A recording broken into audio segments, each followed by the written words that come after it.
উদয়ন গুহ মানেই তার কথা বা তার বক্তব্যের মধ্যে এমন কিছু থাকে জানিয়ে তিনি বারবার খবরের শিরোনামে চলে আসেন। এবার আবার উদয়ন গুহ কাকে নাকি বাচ্চা বলে বসলেন। নবীন প্রবীণ ঝগড়ায় উদয়ন কাকে বাচ্চা বললেন বলুন তো? কি হয়েছিল বিষয়টা সেটা আপনাদেরকে বলি। বাবা মায়ের মধ্যে গোলমাল হলে, কথা কাটাকাটি হলে ছোট বাচ্চা ঘরের আড়াল এবং পর্দার আড়াল থেকে ভয়ে ভয়ে তাকিয়ে থাকে, যেটা সেটা যাতে যেন বেশি দূর না গড়ায়, কারণ তারা নিরাপত্তা চায়।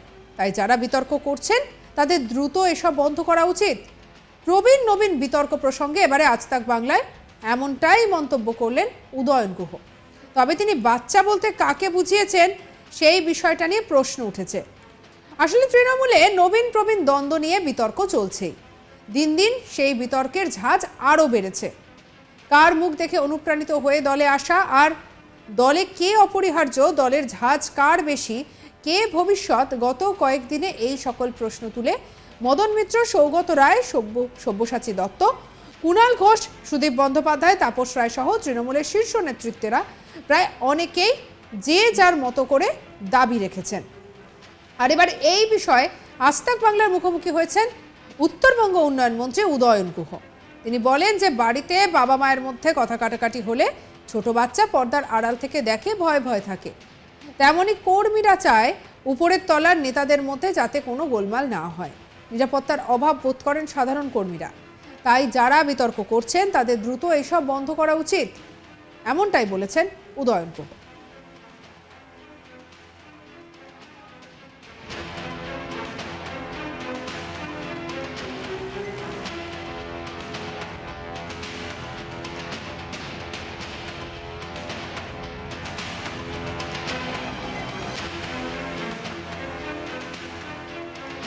চলুন এবারে শুনে নি উত্তরবঙ্গ উন্নয়ন মন্ত্রী উদয়ন গুহ ঠিক কি বলেছেন। বাবা মার মধ্যে যদি একটু গোলমাল হয় বা কথা কাটাকাটি হয়, ছোট বাচ্চা ঘরের দরজার আড়াল থেকে বা পর্দার আড়াল থেকে ভয়ে ভয়ে সেই দিকে তাকিয়ে থাকে, যাতে এটা বেশি দূর না গড়ায়, কারণ তারা একটা নিরাপত্তা চায়। তেমনি কর্মীরা উঁচু উপরতলার নেতাদের মধ্যে যাতে কোনো গোলমাল না হয় সেটাই তারা সবসময় চায়। তাদের এই নিরাপত্তার বোধের অভাবটা যাতে না হয় সেই দিকে তারা ভয়ে ভয়ে তাকিয়ে থাকে। তাই যারা এগুলো করছেন তাদের আরো চিন্তা ভাবনা করে এগুলো বন্ধ করে দেওয়া উচিত।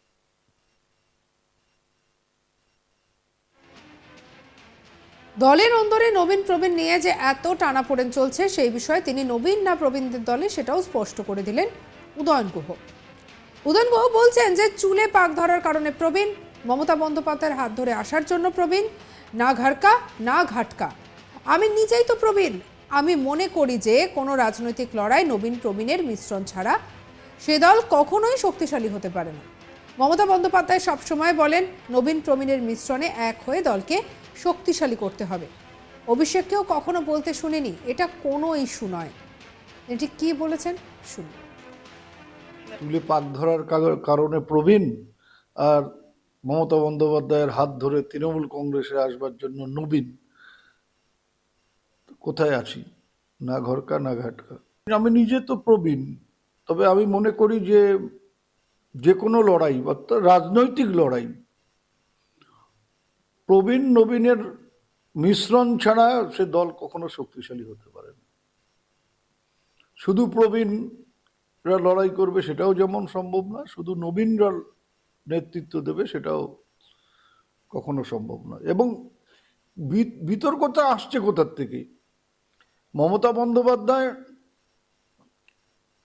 কোনোদিনও কোনো সময় বলেন না যে প্রবীণরাই সব। তিনি সবসময় বলেন যে নবীন প্রবীণকে মিশ্রণে এক হয়ে দলকে শক্তিশালী করতে হবে। প্রতিটা বক্তব্যে তিনি এই কথাটা বলেন, যে কর্মীদের সামনে যখন এই কথাটা বলেন। পাশাপাশি তো আমি অভিষেককেও কখনো বলতে শুনিনি যে প্রবীণদের কোনো দাম নেই, প্রবীণদের কোনো গুরুত্ব নেই, শুধু নবীনরাই দল চালাবে। আমি তো অভিষেককেও কখনো এই কথা বলতে শুনিনি। তাহলে কারা কেন এই কথাগুলো তুলছেন, কিসের জন্য, কিসের স্বার্থে এই কথাগুলো উঠছে? একটা বিতর্ক শুরু হয়েছে, অচিরেই এই বিতর্ক শেষ হয়ে যাবে। এটা কোনো বিতর্কের ইস্যুই না, কারণ একটা রাজনৈতিক দল, সেখানে প্রবীণ থাকবে, নবীন থাকবে। এবং এটাও আমি বলি, একটা রাজনৈতিক দল, কোনো রাজনৈতিক দল বলতে পারবে না, ভালো মন্দ লোকের সংমিশ্রণও প্রত্যেকটা রাজনৈতিক দলে আছে। কেউ যদি বলে যে আমার সব তুলসী পাতা আছে, বিছুটি পাতা কিছু নেই, সেটাও যেমন সম্ভব না, আবার কোনো দলে শুধু বিছুটি পাতা আছে, তুলসী পাতা নেই, সেটাও সম্ভব না। সব মিলিয়েই দল। তার বক্তব্যে কিন্তু তিনি একেবারে স্পষ্ট। এবং এই জায়গা থেকে একদিকে যখন নবীন প্রবীণের দ্বন্দ্ব ক্রমাগত জোরালো হচ্ছে, যখন বিভিন্ন রাজনৈতিক দলগুলো তাদের বক্তব্য রেখেছে, এমনকি আমরা কুণাল ঘোষকেও তার বক্তব্য রাখতে শুনেছি, তিনি আবার যেটা বলেই দিয়েছেন যে এই নবীন প্রবীণের দ্বন্দ্ব নিয়ে বিজেপি কিংবা কংগ্রেস তারা একটু বেশি মাথা ঘামাচ্ছে।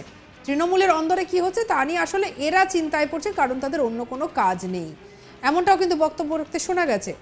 আবার অন্যদিকে এটা তাদের নিজেদের অভ্যন্তরের বিষয়, এমন কোনো সমস্যা নেই, এমন বিষয়ও সামনে এসেছে। আবার অন্যদিকে এই মমতা বন্দ্যোপাধ্যায় এবং অভিষেক বন্দ্যোপাধ্যায়ের সাক্ষাৎ, তা নিয়েও আবার এই দ্বন্দ্ব জল্পনা উস্কে গেছে। তবে এবারে উত্তরবঙ্গ উন্নয়ন মন্ত্রী, যিনি বারবার বিভিন্ন বক্তব্য রাখেন, এবারে তিনি বক্তব্য রাখলেন সেই নবীন প্রবীণের দ্বন্দ্ব নিয়ে। তার মতে বাবা মায়ের মধ্যে গোলমাল হলে, কথা কাটাকাটি হলে ছোট বাচ্চা যেভাবে ঘরের আড়াল এবং পর্দার আড়াল থেকে ভয়ে ভয়ে তাকিয়ে থাকে, যাতে ওটা বেশি দূর না গড়ায়, কারণ আসলে বাচ্চার নিরাপত্তা চায়। বিতর্ক ও যাতে তাড়াতাড়ি দ্রুত সমাধান করা উচিত, সেই দিকেই সে তাকিয়ে থাকে এবং যত দ্রুত সম্ভব এই সমস্যারও সমাধান করা উচিত। প্রবীণ এবং নবীন বিতর্ক প্রসঙ্গে এমনটাই মন্তব্য রাখছেন উদয়ন গুহ। তবে তিনি বাচ্চা বলতে কাকে বুঝিয়েছেন সেই প্রশ্নটা উঠে গিয়েছে। তবে তার এই বক্তব্যটা চলুন আমরা আরো একবার শুনে নিই। বাবা মার মধ্যে যদি একটু গোলমাল হয় বা কথা কাটাকাটি হয়, ছোট বাচ্চা ঘরের দরজার আড়াল থেকে বা পর্দার আড়াল থেকে ভয়ে ভয়ে সেই দিকে তাকিয়ে থাকে, যাতে এটা বেশি দূর না গড়ায়, কারণ তারা একটা নিরাপত্তা চায়। তেমনি কর্মীরা উঁচু উপরতলার নেতাদের মধ্যে যাতে কোনো গোলমাল না হয়, সেটাই তারা সবসময় চায়। তাদের এই নিরাপত্তার বোধের অভাবটা যাতে না হয়, সেই দিকে তারা ভয়ে ভয়ে তাকিয়ে থাকে। যারা এগুলো করছেন তাদের আরো চিন্তা ভাবনা করে এগুলো বন্ধ করে দেওয়া উচিত। তৃণমূলের নবীন প্রবীণ দ্বন্দ্বের মধ্যে বিতর্ক একেবারে বর্তমানে দাঁড়িয়ে চরমে। দিন দিন যেন সেই বিতর্কের ঝাঁজ বেড়েই চলেছে। সঙ্গে রাখুন আজ তাক বাংলাকে। পরবর্তী আপডেট, অন্যান্য খবরের জন্য লাইক, কমেন্ট, শেয়ার, সাবস্ক্রাইব করতে ভুলবেন না। আমরা এখন রয়েছি হোয়াটসঅ্যাপেও, তাই ফলো করে নিন প্রতিটা মুহূর্তে আপডেট।